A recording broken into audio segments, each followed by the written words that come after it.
Ang Diyos hindi gumawa ng demonyo, kapatid. 1:31 ng Henesis. At nakita ng Diyos ang lahat ng kanyang nilikha at narito napakabuti. At nagkahapon at nagkaumaga ang ika-6 na araw.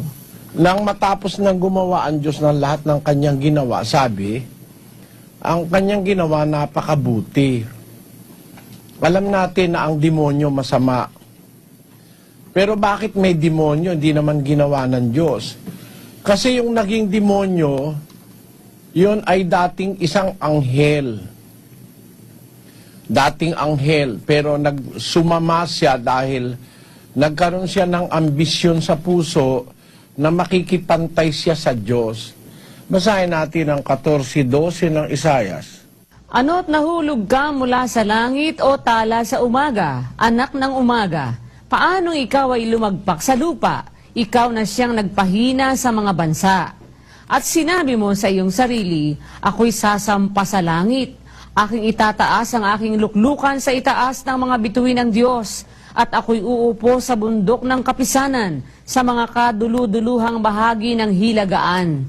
Ako'y sasampa sa itaas ng mga kaitaasan ng mga alapaap. Ako'y magiging gaya ng kataas-taasan. Gusto niya maging kagaya siya ng Diyos. Kaya siya nag-umpisang nagpalalo at sumama siya, naging kaaway siya ng Diyos.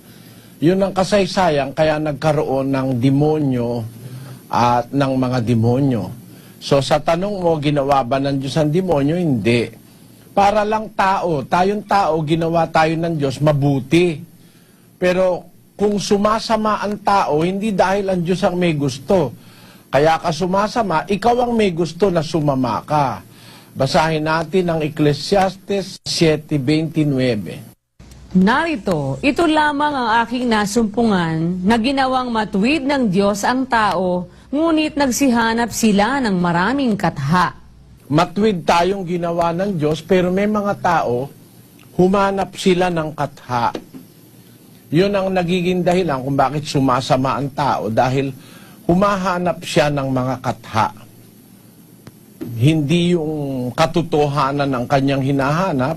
Ang hinahanap niya kasinungalingan, ilusyon, mga inventong masasama ng tao, kaya sumasama ang tao. Ganon din ang nangyari sa anghel na naging demonyo.